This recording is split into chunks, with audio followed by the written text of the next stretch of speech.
Investigasyon sa luxury cars ng mga diskaya at ang mga hakbang para sa seguridad ng mga balikbayan box. Ngayong nagsimula na ang Burr Months, ating pag-uusapan kasama si Attorney Vincent Philip Maronilla, Assistant Commissioner at tagapagsalita ng Bureau of Customs. Attorney Maronilla, magandang tanghali po at welcome sa Bagong Pilipinas ngayon.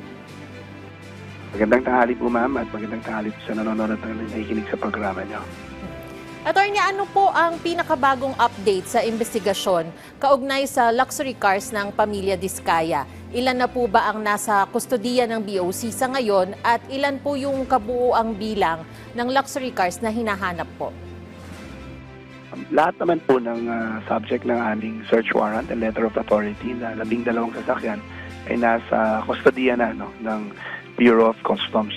Naibalik na po yung mga sasakyan na wala nung kahapong umaga doon sa kanilang garahe. At ngayon po, nasa proseso na po kami ng paghihintay ng kanilang mga submission ng mga dokumentong hawak nila na nagpapatunay na ito yung mga bayad ng nararapat na buwis at tumaan sa tamang proseso. At pagkatapos naman po, ibabangga namin sa records namin yan para i-verify kung talagang yung submissions nila ay nagmamatch dun sa records po ng Bureau of Customs. Attorney, tanong po mula sa ating kasamahan sa media na si JM Pineda ng PTV. Ano pong next step ng BOC after ma-account itong mga kotse na nasa warrant kahapon? Naghahanda na po ba ng another search warrant para sa mga natitira pang luxury cars? Yun po yung tinitingnan namin ngayon. Meron po kami, yan na-establish na po namin itong 12 at meron pong pag-amin dun sa iba pa, lalo na po dun sa pag-amin niya dun sa Blue Ribbon Committee kung ilan po talaga yung pag-aari nila ng luxury cars.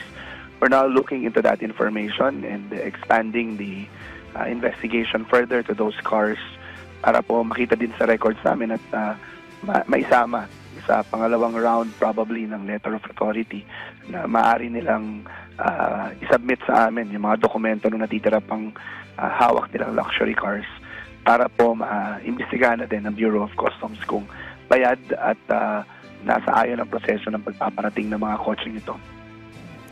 Attorney, follow-up question pa rin po ni JM Pineda. Yun po bang 3 luxury cars na nasa auto service center gaya nung 2 Lincoln Navigator at ay na-account na po ba ng BOC? At may mga sasakyan pa po bang walang dokumento o kumpleto na po lahat? May 15 days po sila para mag-submit ng complete documents at hinihintay pa po namin yung kanilang complete submission. Ngayon po, pati po yung 2 sinasabing nasa repair shop, accounted na rin po namin. Sir, paglilinaw lang po, ano-anong dokumento ang kailangang isumite ng mga diskaya para maibalik sa kanilang posisyon yung mga naturang sasakyan at ilang araw po ang ibinibigay na deadlines ng BOC para sa mga dokumento? 15 araw po at kailangan po nila isubmit yung mga corresponding certificate of payments po na nagpapatunay kung magkano ang binayarang buwis ito at kung kailan ito na nabayaran at itong mga dokumentong ito na ginamit para sa pagpaparehistro ng mga sasakyan na ito. Attorney, sa ngayon, meron po bang batayan ang BOC para sabihing posibleng hindi nabayaran ng tama ang duties and taxes po ng mga sasakyan? Meron po, ma'am. Kaya po may probable cause kami na tingnan ang naging proseso at ang kabayaran ng buwis ng mga items na to kasi sa amin po ang aming initial na pagsasaliksik, meron po kaming deficiency na nakikita hindi lang po sa kabayaran kundi sa buong proseso ng pagpaparating na itong mga sasakyan na to. Attorney, paano naman po yung proseso ng pag-verify ng import entry at paano ninyo natiyak na wala kayong record sa mga luxury cars na ito? Centralized po ang aming record keeping. Yan po ay makikita sa aming data sa Management Information and Systems Technology Group namin. Lahat po ng import entry at single and restive document na final sa aming opisina at sa aming mga puerto ay makikita po ang summary dyan. Pag hindi po kayo nag-appear doon, meron ako agad pagdududa kung whether or not dumaan yan sa mga puerto namin at nagbayad ng tamang buwis. Attorney, sakali naman pong hindi makapagsumite ng mga kaukulang dokumento ang pamilya Diskaya, ano po ang magiging susunod na hakbang ng BOC? Tutuloy ho namin ang investigasyon namin based sa available records namin. At doon po kami magko-conclude, no. Meron pa naman po kaming mga sariling records at meron kami mga investigations na ginagawa na records galing po sa Land Transportation Office at iba pang ahensya ng gobyerno. At kung hindi po sila magsasubmit, ay mape-base po kami sa records namin at mape-presume po yan na hindi nagbayad ng tamang buwis at hindi po dumaan sa tamang proseso. Okay, Attorney, kung sakali namang mapatunayang hindi nagbayad ng tamang buwis para sa mga luxury cars na ito, possible din po bang may sangkot na mga personnel mula sa BOC? At saka paano ninyo ito balak tugunan? Kasama po yun sa investigasyon na gagawin namin. No? Ang investigasyon naman po na gagawin namin covers both yung internal offices namin at pati na rin po yung mga nag-import nitong mga luxury vehicles na to. At kung mapatunayan pong hindi legal ang kanila pagpasok, ito po ay i-seize, i-auction off para po makover yung deficiency duties and taxes na dapat binayaran niya. At kung meron pong any criminal act na ginawa, kakasuhan po namin mga sangkot dito. Attorney, meron po ba kayong tinitignan na time frame para po sa gagawin ninyong investigasyon? Once makompleto po yung kanilang submission, siguro po mga higit kumulang 10 araw lang makukonclude namin ang aming investigasyon. Attorney, base naman po sa pinakahuling pagdinig sa Senado, sa dealership in-acquire ang mga sasakyang ito. Ano po ba ang proseso nito? At hahabulin din po ba ninyo yung mga dealership?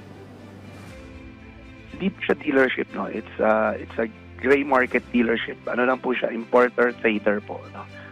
Iwag natin siyang i-distinguish sa mga legitimate dealership na accredited ng mga brands, no? So these are gray market dealers and importers, and tinitingnan na po namin yung record ng pagpaparating nila sa Bureau of Customs. Attorney, ano naman po ang plano ng BOC para masigurong hindi makakalusot ng mga dealer na may history ng smuggling sa ganitong klase ng transaksyon? Nanagutin po natin sila at we will make sure na hindi na po ulit makakapag-transaction sa Bureau yan. At kung ano man po ang kanilang pananagutan sa batas, we will file cases against them. Attorney, sa ibang usapin naman po, kamusta naman po yung pagbabantay sa mga darating na balikbayan boxes ngayong taon? Tutok po tayo dyan, ma'am. Even bukod po doon, yung mga nakapending po na na-abandon na balikbayan box sa amin, patuloy po natin tinutugunan at kautuwang ang Department of Migrant Workers. Yung mga parating naman po ngayong bare months, no, na walang problema, we make sure that yung mga policy po namin na non-opening sa inspection nito, kumbaga x-ray examination lang po, pati yung pag-trade facilitate ng kanilang release nitong mga balikbayan box, tuloy pong ginagawa at pinomonitor ng Bureau of Customs para po makarating ang mga pinaghirapang padala po ng ating mga bayaning OFW sa kanilang mga pamilya bago po mag-scope.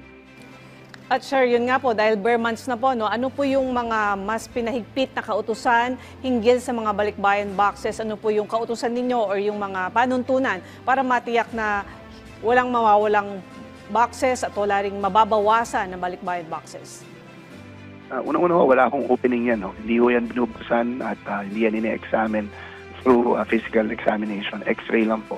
Pangalawa po, minomonitor natin ang timelines ng kanilang pagdating at yung kanilang pag-release. No?